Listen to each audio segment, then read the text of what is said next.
शायर कहता है पूछते क्या हो मोहम्मद के कलंदर का मिजाज।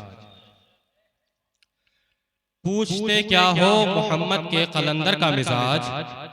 बोरिये में रखता है तख्ते सिकंदर का मिजाज। बोरिये में रखता है तख्ते सिकंदर का मिजाज। और जिद पे आ जाए गर उनके कलंदर का मिजाज। शेर समझने की कोशिश कीजिएगा। शायर के उनकी अजमेर चलो वजद में रहता है अजमेर के संजर का मिजाज। वजद में रहता है अजमेर के संजर का मिजाज। ये तो थी शायरी और शायरों की, लेकिन इमामुल कलाम कलामुल इमाम जब आला हजरत अपना कलम उठाते हैं तो हुजूर की बारगाह में अर्ज करते हैं कि सरवर कहूं के मालिको मौला कहूं तुझे। कहिए मचल के एक मर्तबा सुभान अल्लाह। आला हजरत की शायरी की बात हो और सुन्नी मचले ना, ऐसा तो हो नहीं सकता। आला हजरत हुजूर की बारगाह में अर्ज करते हैं कि सरवर कहूं के मालिको मौला कहूं तुझे। बागे खलील का गुले ज़ेबा कहूं तुझे। सरवर कहूं के मालिको मौला कहूं तुझे। हजरात इस मिसरे को समझने की कोशिश कीजिएगा। गोया कि आला नहीं सकता कोई, लेकिन आपकी बारगाह का अदना सा गुलाम हूँ। शायरी करता हूँ, आपकी बारगाह में शेर लिखता हूँ, कबूल फरमा लीजिए। आला हजरत कहते हैं सरवर कहूँ के मालिको मौला कहूँ तुझे। बागे खलील का गुले ज़ेबा कहूँ तुझे। और अल्लाह रे तेरी जिसमें मुनव्वर की ताबिशे। अल्लाह रे तेरी जिसमें मुनव्वर की ताबिशे। ऐ जाने जामे जाने तजल्ला कहूं तुझे। ऐ जाने जामे जाने तजल्ला कहूं तुझे। और तेरे तो वस्फ़े ऐबे तनाही से है बरी। हैरान हूं मेरे शाह मैं क्या क्या कहूं तुझे। और आला हजरत ने ये लिखकर आखिरी शेर पर कलम को रख दिया और कहा कि लेकिन रज़ा ने खत्मे सुखन इस पे कर दिया कि खालिक का बंदा खल्क का आका कहूं तुझे। कि खालिक का बंदा खल्क का आका कहूं तुझे। आला हजरत अजीमुल बरकत मुजद्दिदे दीन व मिल्लत अगर सिर्फ और सिर्फ आला हजरत पे बात की जाए, उनकी शायरी पे बात की जाए, उनकी शायरी के लफ्ज पर चुने हुए हुजूर की बारगाह में जो उन्होंने लफ्ज निकाल निकाल कर हुजूर की बारगाह में अर्ज किए हैं, अगर सिर्फ और सिर्फ उस ताल्लुक से गुफ्तगू की जाए तो मेरा ख्याल है कि आज की रात पूरी हो जाएगी। लेकिन आला हजरत के शेर मुकम्मल नहीं हो पाएंगे, उनकी वजाहतें नहीं हो पाएंगी। इसलिए आगे चलिए। और एक और आला हजरत दूसरी जगह यूं फरमाते हैं कि या इलाही रहम फरमा मुस्तफा के वास्ते। इस शेर को समझने की कोशिश कीजिएगा कि मेरे पास भी जुमले नहीं है कि मैं आला हजरत की शायरी आपको समझा सकूं। आला हजरत अपने गुलामों की तरबियत करते हुए और बताते हैं, बहुत सारे लोग ये कहते हैं कि वसीला ढूंढना नहीं चाहिए, वसीला कोई चीज नहीं होती। लेकिन आला हजरत क्या कहते हैं? कहते हैं ऐ गुलामो, ऐ मेरे मानने वालों, ऐ मेरे चाहने वालों, ऐ मेरी मज़ार पे आने वालों, ऐ मेरी बारगाह में आने वालों, जब भी हुजूर की, जब भी अल्लाह तबारक व तआला की बारगाह में दुआ करना तो किस तरह करना, अल्लाह की बारगाह में दुआ करना तो किस तरह करना। अर्ज गुजार अर्ज करता है हुजूर मुझे तो नहीं पता कि अल्लाह की बारगाह में दुआ कैसे करनी चाहिए, आप बता दीजिए कि अल्लाह की बारगाह में कैसे दुआ करनी चाहिए। आप अल्फाज का चुनाव करके हमें ज़ख़ीरे लफ्ज़ बता दीजिए जिससे हमें पता चल जाए कि अल्लाह की बारगाह में दुआ किस तरह की जाती है, हुजूर की बारगाह में लफ्ज़ों को किस तरह तराश कर पेश करना चाहिए। तो आला हजरत बरेली शरीफ से इरशाद फरमाते हैं कि ऐ मेरे मानने वालों, ऐ मेरे चाहने वालों, तुम्हें अल्लाह की बारगाह में अगर दुआ करनी है तो किसी और का वसीला नहीं बल्कि रसूल का वसीला पेश करो, बल्कि इमामुल अंबिया का वसीला पेश करो, खातिमुल अंबिया का वसीला पेश करो। सवाल करने वाला सवाल करता है हुजूर कैसे पेश करूं? तो आपने शजरे तय्यबा लिखकर लोगों को बता दिया कि ऐ लोगों, अल्लाह की बारगाह में दुआ करने की तरतीब क्या है। आइए उस शजरे तय्यबा को सुनते चलिए। आला हजरत फरमाते हैं या इलाही रहम फरमा मुस्तफा के वास्ते। मचलकर बोलिए या इलाही रहम फरमा मुस्तफा के वास्ते। और या रसूल अल्लाह करम कीजिए खुदा के वास्ते। आप अल्फाज के चुनाव पे अगर गौर करें तो आपको पता चलेगा पूरी कायनात में, इस बर्रे ज़गीर में इस तरह की शायरी और इस तरह के नात के अल्फाज किसी और शख्स के पास नहीं। हजरात, अगर आला हजरत पे बात की जाए तो सारी रात गुजर जाएगी, लेकिन मैंने जिस आयत करीमा की तिलावत का शर्फ हासिल किया, कोशिश करूंगा कि उस ताल्लुक से भी आपसे सामईन के हजरात के आपके सामने कुछ गुफ्तगू करूं। अल्लाह तबारक व तआला इरशाद फरमाता है, अला इन्ना औलिया अल्लाहि ला खौफुन अलैहिम वला हुम यहज़नून, बेशक अल्लाह के वलियों को न कोई खौफ है और न कोई गम। बेशक अल्लाह के वलियों को न कोई खौफ है और न कोई गम। अब एक सवाल उठता है कि अल्लाह के वली है कौन? अल्लाह के वली है कौन? हालांकि कुरान इरशाद फरमाता है अल्लज़ीना आमनू व कानू यत्तकून, बेशक वो परहेजगार और मुत्तकी होते हैं। लेकिन मैं आपके ज़हन पे बात को उतारना चाहता हूँ कि अल्लाह तबारक व तआला की बारगाह में अगर हम पूछ लें कि अल्लाह तू बता तेरा वली कौन है, तो अल्लाह तो जवाब दे ही देगा, क्योंकि वो कादिर मुतलक है। इन्नल्लाह अला कुल्ली शैइन कदीर। लेकिन अगर हमसे कोई पूछता आज से 15 साल या 20 साल पहले कि ए लोगों तुम बताओ अल्लाह का वली कौन होता है, तो हम उसे कुछ बताते नहीं, बल्कि उसका हाथ पकड़ते और कहीं और नहीं ले जाते, बल्कि बरेली शरीफ ले जाते और किसी और को नहीं बल्कि ताज शरिया को दिखाकर कहते कि अल्लाह का वली ऐसा होता है। जिन लोगों ने हुजूर ताज शरिया को देखा है, बहुत सारे लोग यहाँ ऐसे होंगे जिन्होंने हुजूर ताज शरिया को देखा है। अल्लाह तबारक व तआला ने मुझे भी वो सआदत दी कि हजरत की जियारत मैंने की, और हजरत के चेहरे पर जो नूर था शायद ही उसे कोई बयां कर सके। तो अल्लाह तबारक व तआला ने फरमाया अल्लज़ीना आमनू व कानू यत्तकून, वो परहेजगार और मुत्तकी होते हैं। अब सवाल ये है कि परहेजगार और मुत्तकी कौन होते हैं? अल्लाह के वली के ताल्लुक से कुरान ने कह दिया। अब आइए कुरान से ही पूछते हैं कि परहेजगार और मुत्तकी और अल्लाह के वलियों की सिफात, अल्लाह के वलियों की अलामात क्या है। एक तो ये है कि मैं आपको बताऊं कि अल्लाह का वली कौन होता है, कैसा होता है। एक तो ये है कि कोई इमाम आपको बताए कि अल्लाह का वली और अल्लाह का नेक और बरगुज़ीदा बंदा कैसा होता है, उसकी सिफात क्या है, उसकी अलामात क्या है। और एक ये है कि अल्लाह तबारक व तआला खुद बताए कि मेरा वली कैसा होता है। सुनना चाहते हैं कि अल्लाह तबारक व तआला का वली कैसा होता है?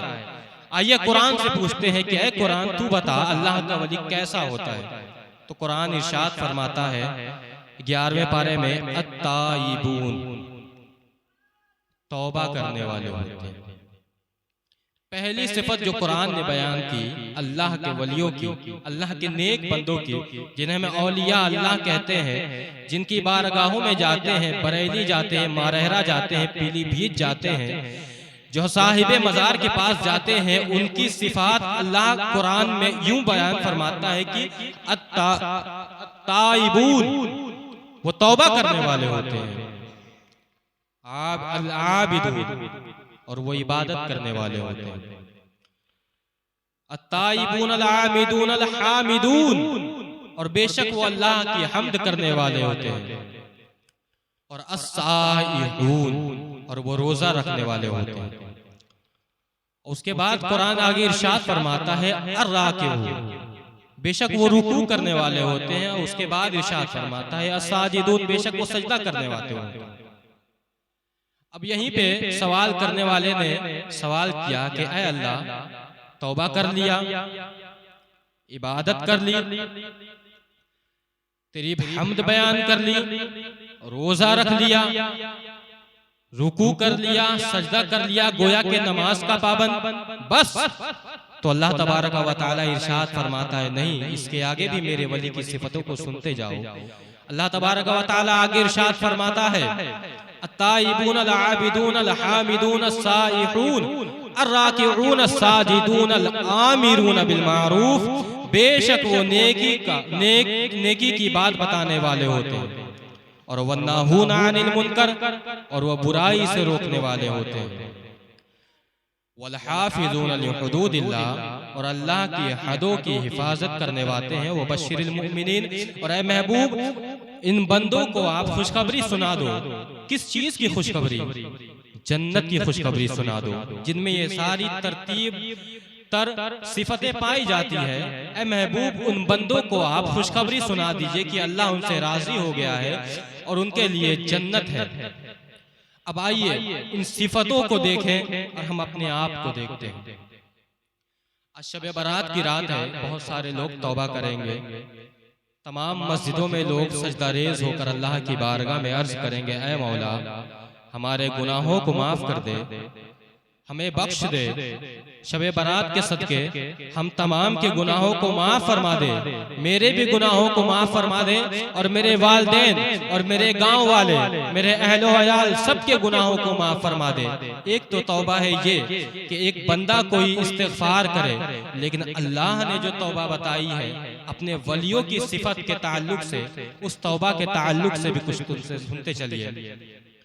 हज़रत इमाम अहमद बिन हम्बल रज़ी अल्लाह ताला अन्हु इरशाद फरमाते हैं कि मैं बाजार गया और मैंने कुछ गुलाम देखे, मुझे गुलाम की ज़रूरत थी, मैं गुलाम खरीदने की नीयत से बाजार गया था।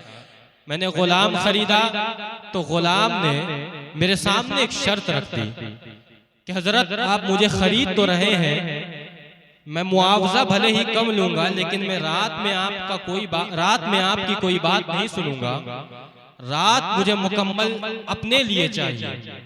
इमाम अहमद बिन हम्बल फरमाते हैं ठीक है, दिन में तो तू काम करेगा ही। तो वो इमाम अहमद बिन हम्बल उसे खरीद कर अपने घर ले आए। घर लाने के बाद उससे कहते हैं कि तेरा नाम क्या है? उस गुलाम ने अर्ज किया, हुजूर गुलाम के नाम नहीं होते। अब यहाँ एक बात बहुत ही काबिल गौर है, वो गुलाम था, हम भी अपने आप को किसी न किसी का गुलाम कहते हैं, लेकिन हमारे तो बड़े बड़े अलकाब हैं। लेकिन उस गुलाम ने क्या कहा कि गुलामों के नाम नहीं होते। इमाम अहमद बिन हम्बल उससे फरमाते हैं कि खाएगा क्या? तो वो गुलाम अर्ज करता है, हुजूर गुलामों की चाह नहीं होती, जो आप देंगे वो मैं खा लूंगा। गुलामों की कोई चाह नहीं होती, कोई चाहत नहीं होती। हज़रत इमाम अहमद बिन हम्बल उससे तीसरा सवाल करते हैं, कहते हैं ये घर है, ये कमरे हैं, जो कमरे पसंद हो उसमें रह जाओ। गुलाम कहने लगा, हुजूर गुलाम के नखरे नहीं होते, जो कमरा देंगे मैं रह लूंगा, जो कमरा देंगे उसमें मैं क़याम कर लूंगा। हज़रत इमाम अहमद बिन हम्बल फरमाते हैं कि उसको रात में मैंने सुला दिया और सुबह जब मैंने उसे कोई काम कहा तो वो इतनी मेहनत से करता कि अगर कोई काम 2 घंटे का होता तो 1.5 घंटे में ही उस काम को अंजाम दे देता। बड़ा ही मेहनत करता, बहुत ही ज्यादा मुशक्कत करता।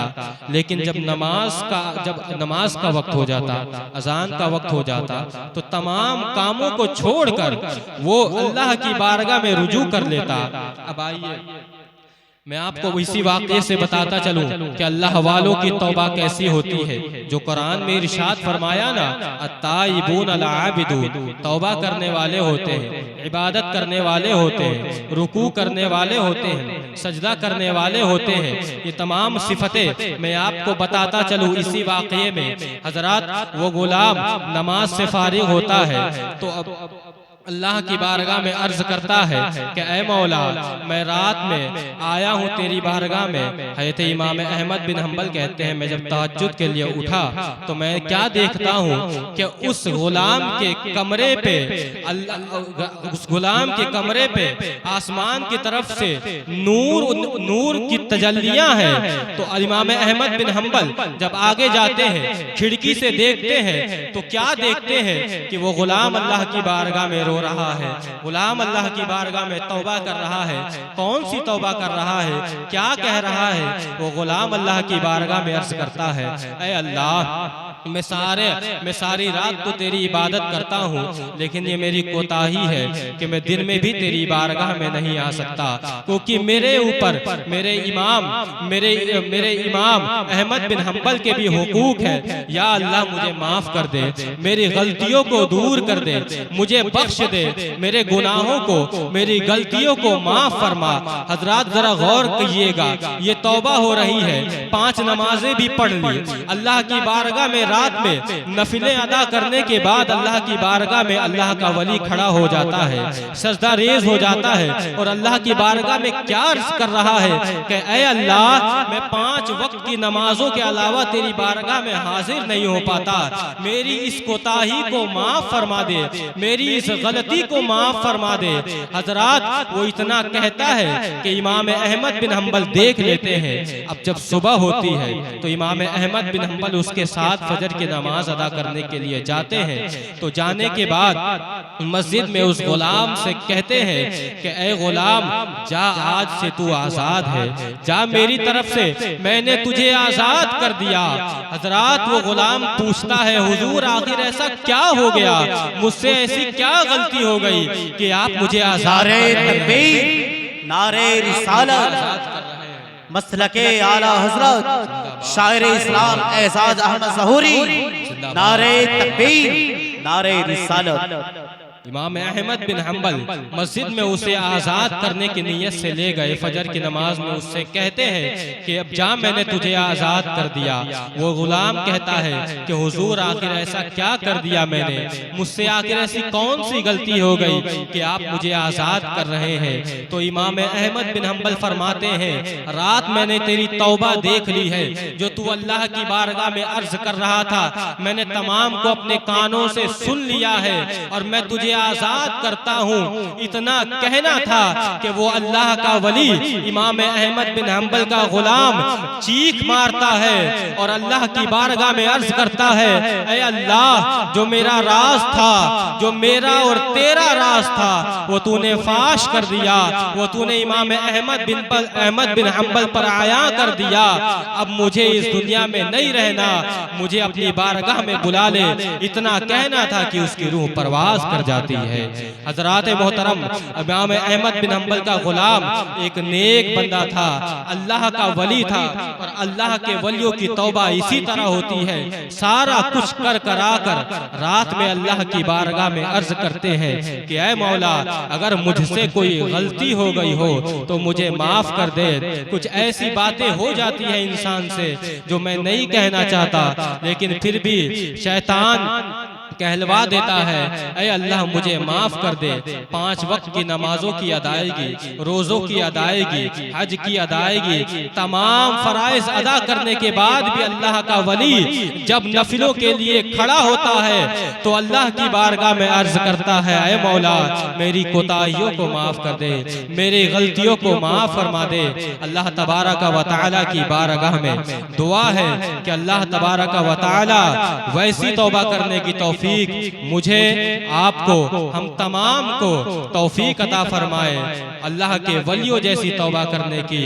हजरात, मुझसे कुछ कहने में और आपसे सुनने में अगर कोई किस्म की गलतियां हो गई हो तो अल्लाह तबारक व तआला की बारगाह में अर्ज गुजार हूँ कि मौला, मेरी गलतियों को माफ फरमा।